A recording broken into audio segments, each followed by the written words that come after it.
Good morning, children. I am here with the lecture 3, chapter 2 for class 10th. Okay, this is the continuation of acids, bases and salts. We have already studied about the strength of acids, and in this chapter we will study about the pH, what in the meaning of pH, the pH scale and the various colors that is seen on the pH paper, and we will also study about the importance of pH in our day-to-day life. Okay, so come, let us begin. So you have already studied that strong acids are the ones which ionize completely to furnish large number of hydronium ions. An example of strong acids are mineral acids. Similarly, strong bases are the ones which ionize completely to furnish large number of hydroxyl ions. Examples of strong bases are KOH and NOH. Now, you know it very well that we need something to measure the strength of an acid and a base, and this can be done with the help of pH. So, strength of an acid or a base is measured by the quantity of H3O plus ions present per unit volume of the solution. So, in order to find out the strength of an acid or a base, what do we measure? We measure the concentration of hydronium ions in the solution, and this can be done by measuring the pH of the solutions. So pH is a new term. What does the pH mean? pH or potens dehydrogen. In English we say it is the power of hydronium ions. Fine, and it is defined as the magnitude of negative power to which 10 must be raised to express the hydronium ion concentration in moles per liter. You don't need to learn the definition, you just need to understand the formula and the relationship between the pH and hydronium ion concentration.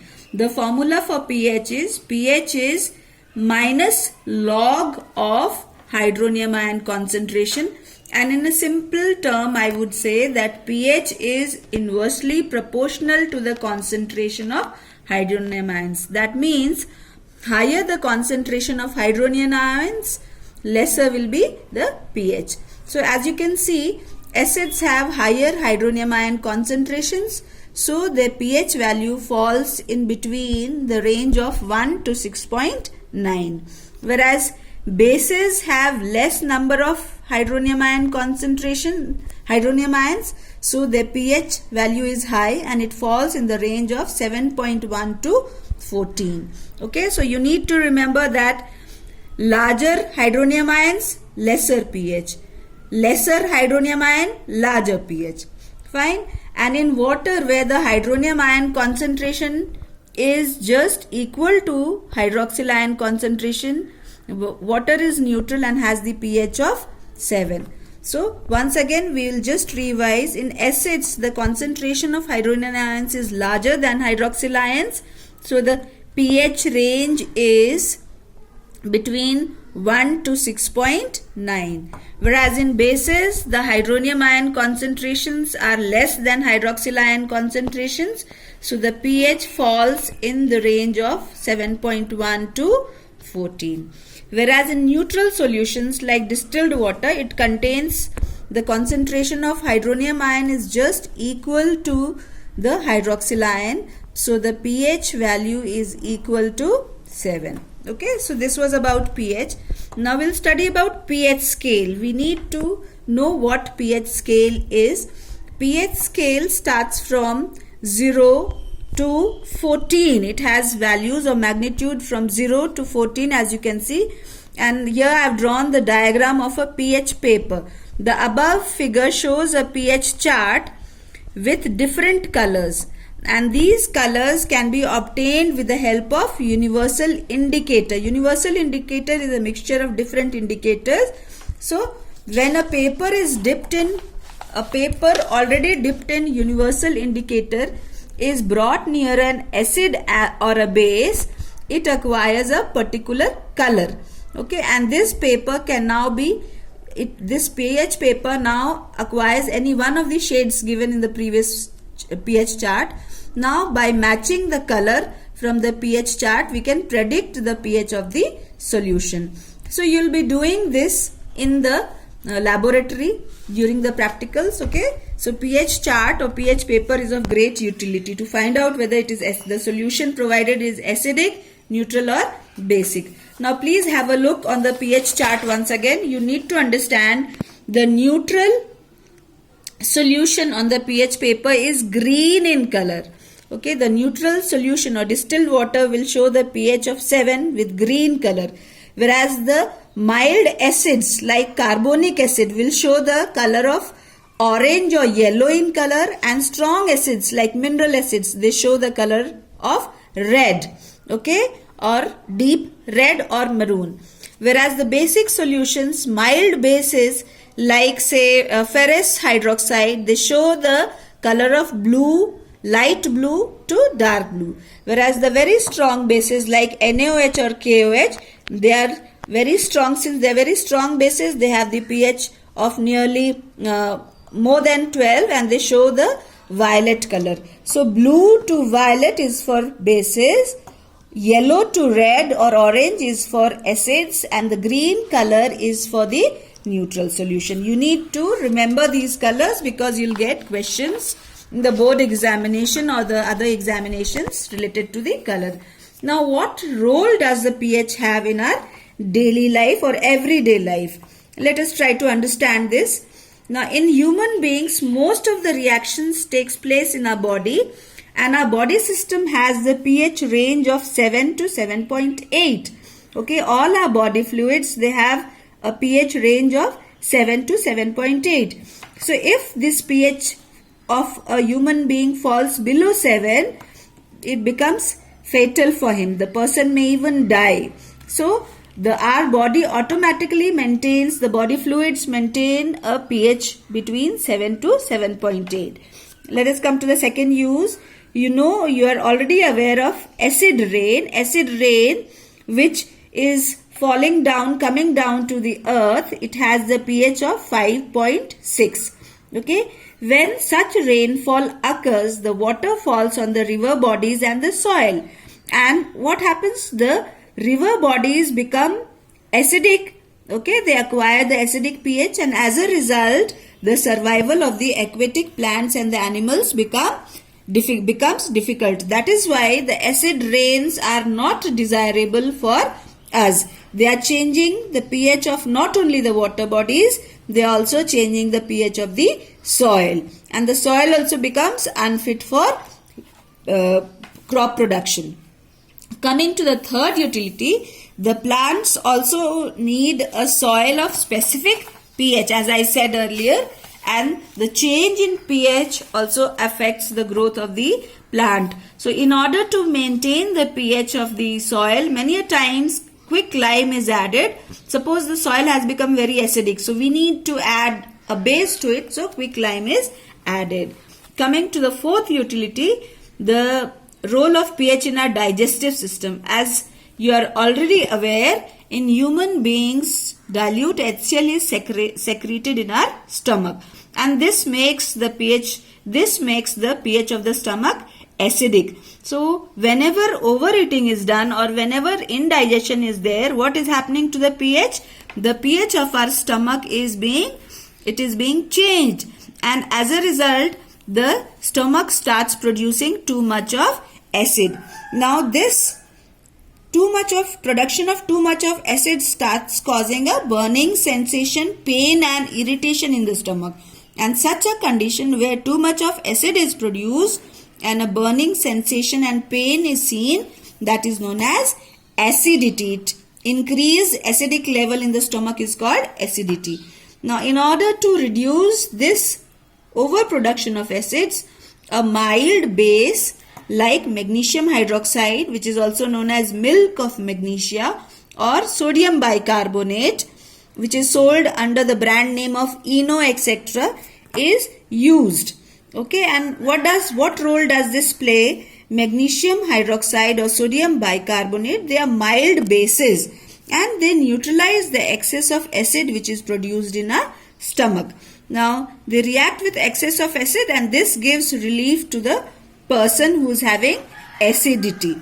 Okay, so neutralization reaction, you can see, plays an important role in maintaining the pH of the digestive system. Now coming to the role that pH has in tooth decay. Healthy tooth is the one which does not decay very easily. Now, in order to maintain the health of the tooth, we are asked to brush twice a day with the help of brush and toothpaste. Why is it asked? Come, let us look into the chemistry of tooth decay. Our mouth has a pH of around 5.5, approximately 5.5. But what happens when this pH lowers down? The tooth decay starts. And why does this pH lower down? This pH lowers down because when the broken food present between our tooth, they are degraded by the microbes. What is happening? The anaerobic respiration is taking place, and this anaerobic respiration leads to the production of acids. So when this food present between the tooth breaks anaerobically, acids are produced, and as a result the production of these acids leads to the fall in pH of our mouth. So the moment pH falls down, the hardest layer of our tooth is enamel. Enamel's chemical composition is calcium phosphate. So the moment pH falls down, the layer present on our tooth called enamel, it starts dissolving in these acids, and this exposes our tooth and leads to the tooth decay. Now this, how can we stop this? This can be stopped by neutralizing this excess of acid by a base. Now how do we neutralize it? We can neutralize it by brushing our tooth with toothpaste. The toothpaste actually contains a mild base. So when we are brushing our tooth with toothpaste, this base is neutralizing the acid which is produced anaerobically by the microbes, and that is why the doctor advises us to brush our teeth twice daily, okay, at the end of the day and early in the morning. Now coming to the next utility, how animals and plants, they naturally use this pH or chemical. How are they using the chemical warfare, and how can we protect ourselves with the chemical warfare which is utilized by the plants and the animals?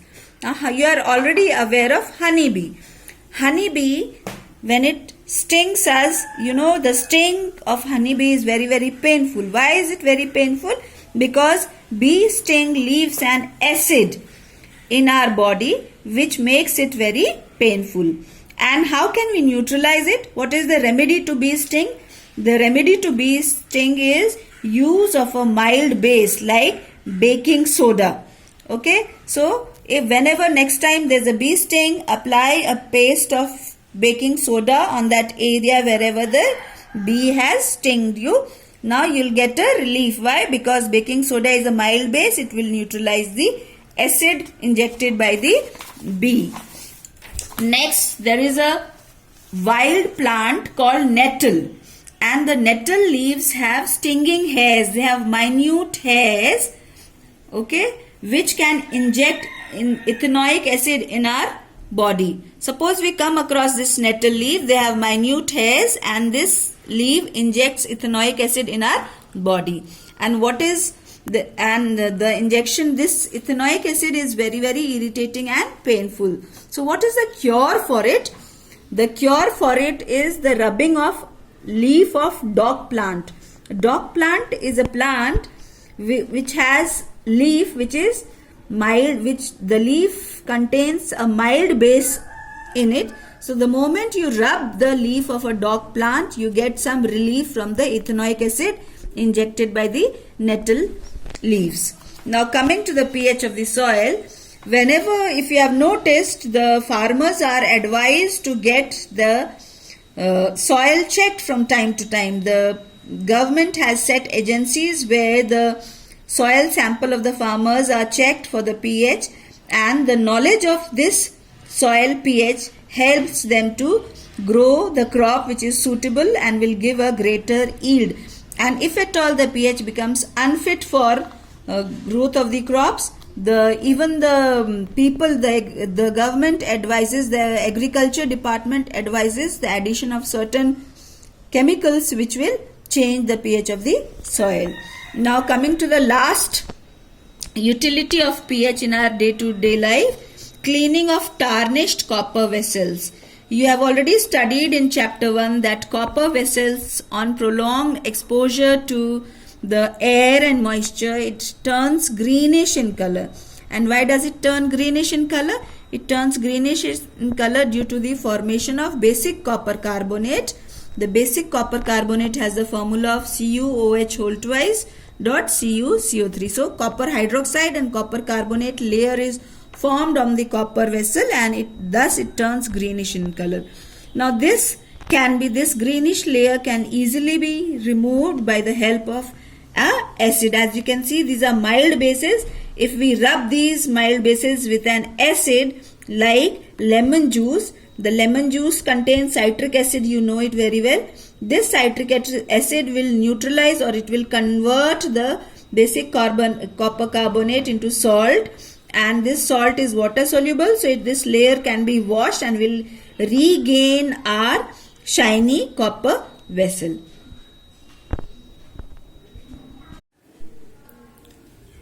Going on to the next topic, that is salts and their pH. So in this is a very important topic where we'll study about what are salts and how do we determine the pH of a salt. So salt is an ionic compound containing a cationic and a anionic part. Okay, so a salt contains a positive charge as well as a negative charge. And the positive charge is usually made up of a metallic ion, whereas the negative part is made up of non-metallic ion. Now some example of salts are, first one is copper sulfate. Here you can see it very well. Copper is the cationic part, whereas the sulfate is the anionic part. Second one is sodium chloride. So if we break it from between, the sodium ion is the cationic part, whereas the chloride ion is the anionic part. Third one is ammonium chloride. Here ammonium, though not a metallic ion, but yes, ammonium here is an exception. You have to remember it. It is a non-metallic cationic part, whereas the chloride ion is the anionic part. And the last one is potassium carbonate. So here you can see the potassium ion is the cationic part, whereas the carbonate CO3 2- ion is the anionic part. Now how are the salts prepared? Where do we get these salts from? Salts are, if you remember, salt is the product of acid-base reaction. So whenever an acid reacts with base, for example, HCl reacts with NaOH, sodium hydroxide, to give us salt, sodium chloride and water.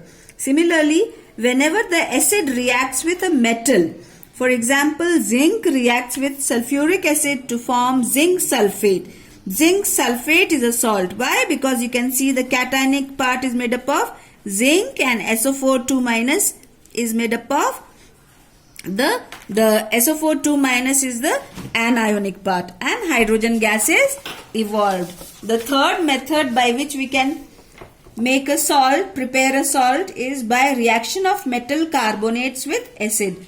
Whenever the metal carbonates react with an acid, they give salt, carbon dioxide and water. For example, calcium carbonate with hydrochloric acid gives calcium chloride, which is again a salt, carbon dioxide, colorless, odorless gas and water.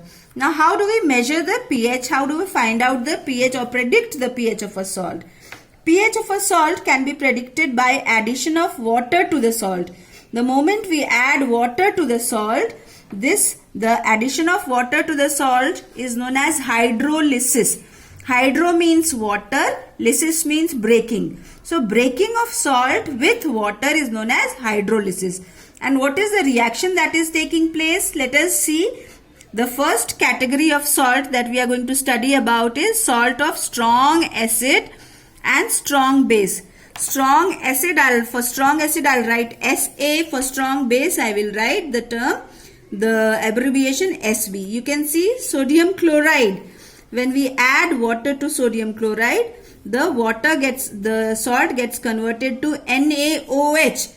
the OH part is added with Na. You can see it very well if you note. I am explaining the Na adds with OH to form NaOH, and H is adding with Cl to form HCl. So HCl is a strong acid, as you know, and NaOH is a strong base. Sodium hydroxide is a strong base. So strong acid and base, they neutralize each other, making the solution or the pH 7. The neutral pH is there, so the pH is 7. Similarly, potassium nitrate, when it reacts with water, it forms potassium hydroxide and HNO3. Potassium hydroxide is also a strong base. Nitric acid is also a strong acid, and they react with each other to give a neutral pH of 7.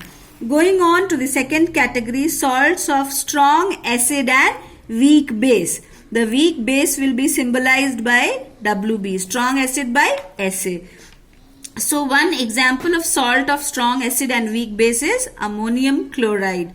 Okay, ammonium chloride when added with water forms ammonium hydroxide. You just have to write OH below the cationic part and H below the anionic part, and the products are formed. You can see NH4OH, ammonium hydroxide, is a weak base, and HCl is a strong base. So a strong acid, sorry. So strong acid, when it reacts with a weak base, gives a solution which is acidic, and the pH is less than 7.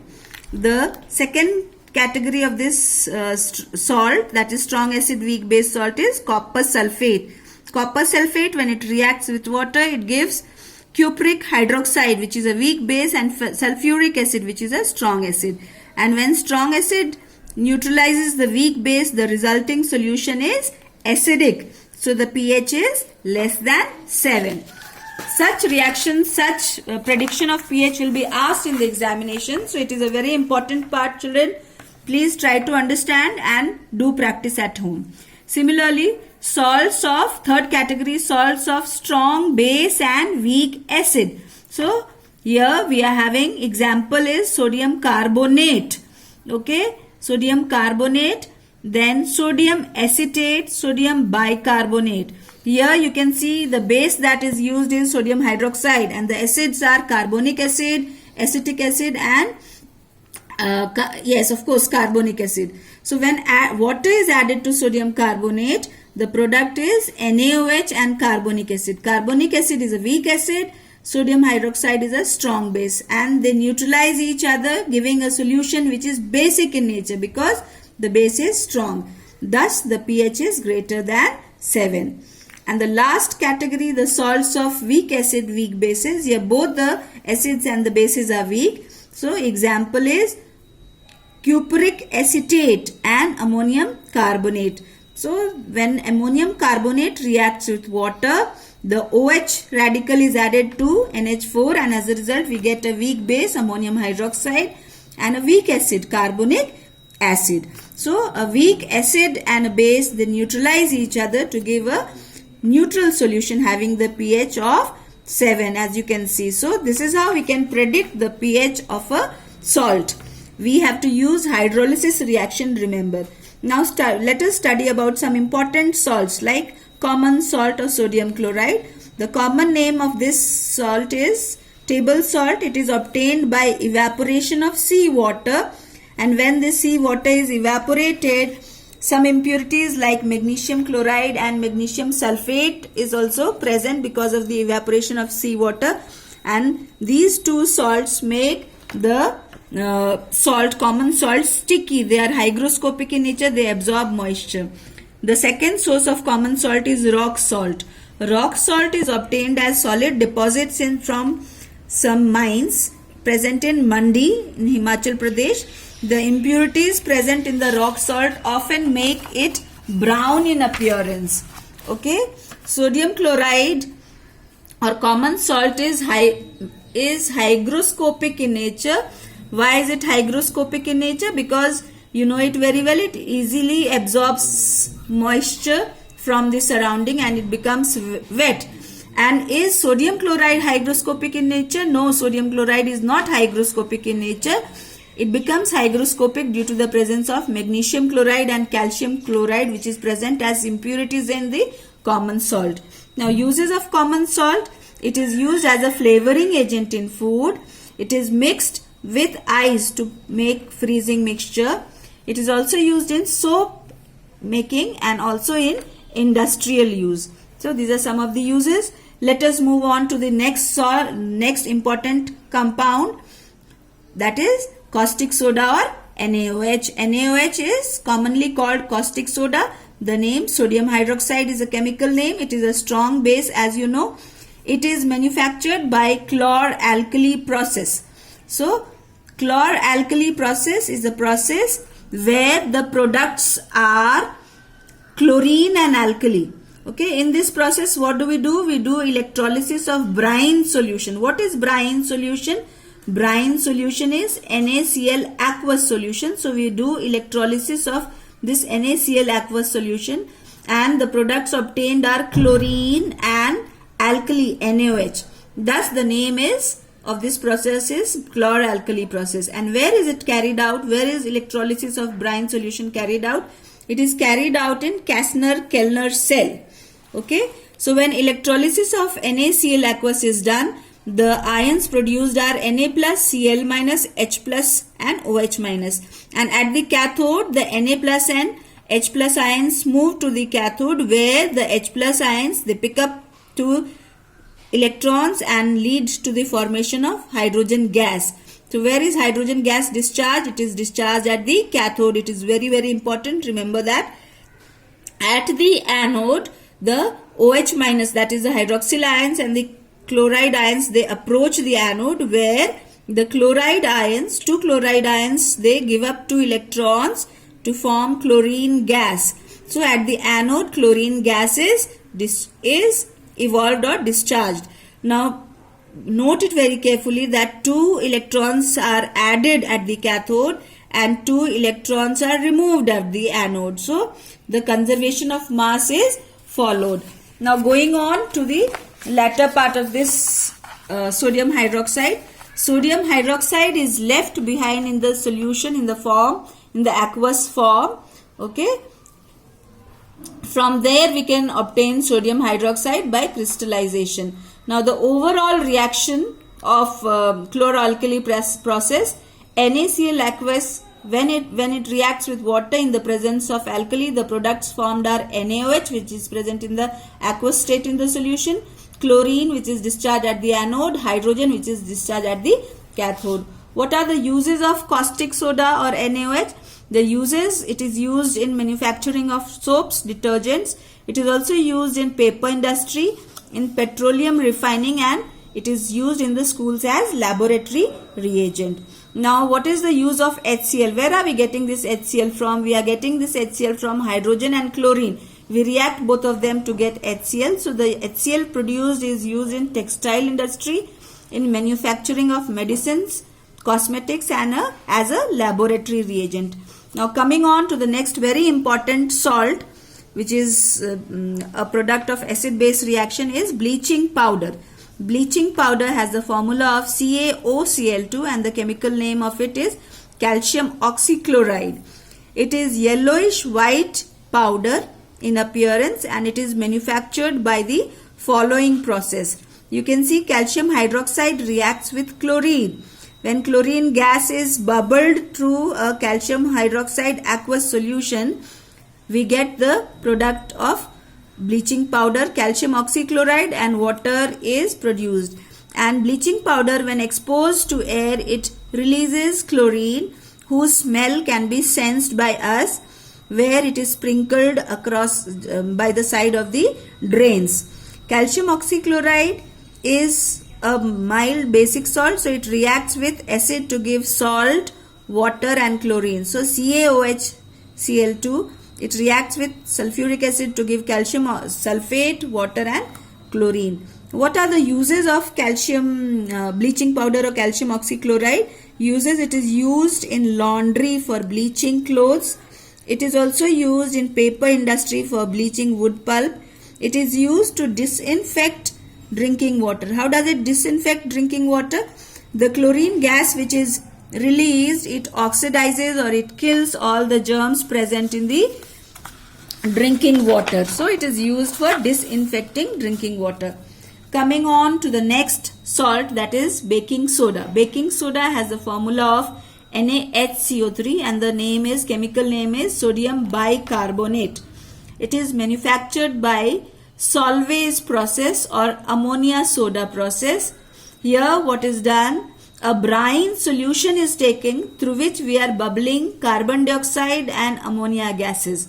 So ammonia and carbon dioxide are gases are bubbled through the brine solution, and this gives the following reaction. So you can see NaCl plus H2O gives CO2 plus NH3.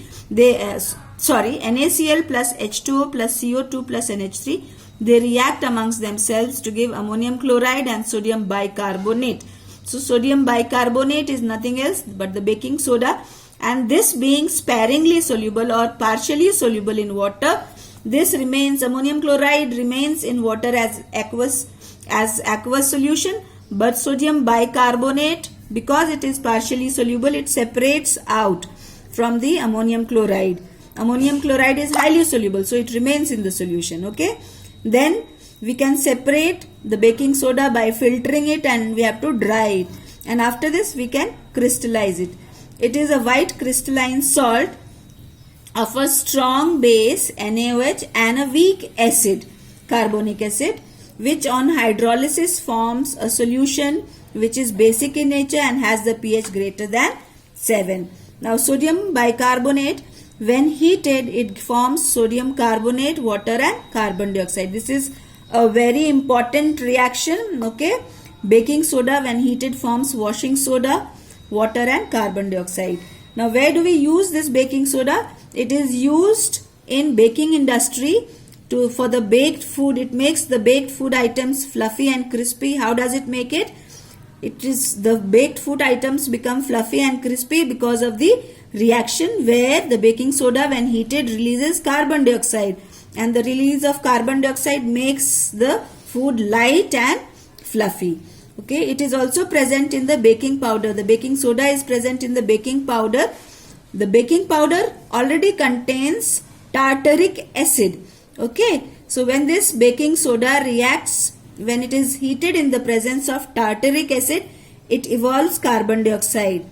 And the very important purpose of adding baking soda to tartaric acid is to neutralize the acid which is present. The acid releases H plus ions, and these H plus ions are neutralized by the baking soda. Otherwise, the presence of acid will make the food bitter. So now the baking soda is also used as an antacid to fight acidity. You have already studied about it. Coming on to the next salt, that is washing soda. Washing soda has the formula of sodium Na2CO3.7H2 and the chemical name is sodium carbonate decahydrate. Decahydrate means 10H2O. And how do we get washing soda? Washing soda is obtained by heating of baking soda. Okay, when we heat baking soda, we obtain soda ash or sodium carbonate, water, vapor and carbon dioxide. And this soda ash is dissolved in water and we recrystallize to get washing soda. As a result, crystals of washing soda are obtained.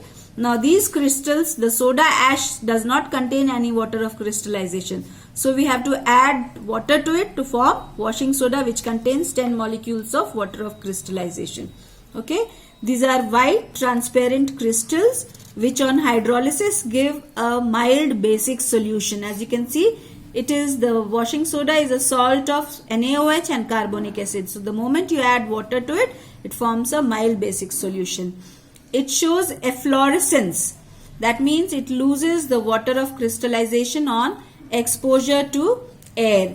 And this washing soda, when it reacts with HCl, it forms a salt, sodium chloride, carbon dioxide and water. Okay, the reaction is just same as the reaction between acid and the metal carbonate. Salt, carbon dioxide and water. What are the uses of this washing soda? It is used in laundry for cleaning clothes. It is also used for removal of permanent hardness, of water. This is very important. How does washing soda remove permanent hardness of water? Now, permanent hardness of water is caused by the presence of calcium chloride or calcium sulfate. So, washing soda reacts, Na2CO3 reacts with calcium chloride to form calcium carbonate, which precipitates out, and sodium chloride. So, the chloride ion which was present in the water, it has been converted, the chloride and the calcium ion which was present in water has been converted into calcium carbonate, which can be separated by filtering, and sodium chloride. Sodium ions don't make the water hard. Is that okay? It is also used as a laboratory reagent. Sodium carbonate is also used in making soap, glass, and borax, etc. Now, coming on to the last and a very important part of the chapter, that is plaster use. What is plaster of Paris? Plaster of Paris, often called as POP, has the formula of CaSO4.12H2 and the chemical name is calcium sulfate hemihydrate. So how is POP manufactured? POP is manufactured by heating gypsum. Okay, gypsum is a compound having the formula CaSO4.2H2.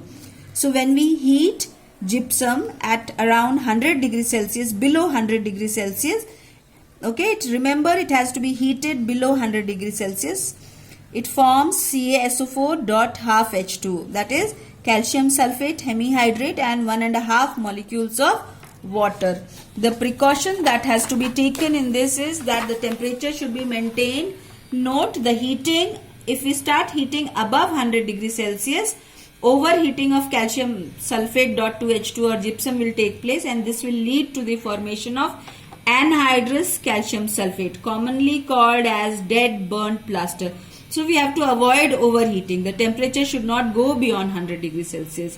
Okay, and what is the problem in forming dead burnt plaster? Once the dead burnt plaster is formed, the compound loses the property of setting down. When we mix it water, this dead burnt plaster doesn't harden. It does not become hard. Okay. Now, what is the use of plaster of Paris? Plaster of Paris, when it is a white powder which when mixed with water, it sets into a hard mass and it undergoes the following reaction. You can see calcium sulfate .12H2. It reacts with water to form a hard heavy mass having the formula CaSO4.2H2. Fine. And what are the uses of plaster of Paris? Plaster of Paris is used in the medicine industry for plastering of fractured bones. It is used by the orthopedicians to plaster the fractured bones, and it is also used in making of toys, statues, jewelries, artificial jewelries, etc. It is also used in making false ceilings. This is nowadays very much into use. The false ceilings and the beautiful walls smooth walls that you see around yourself, it is made up of. The smoothing of walls is done with the help of plaster of Paris. It is also used in making fireproof material. Okay, so this is how we have come to the end of the chapter, children. I've tried to explain each and every topic that comes in the exams and the boards.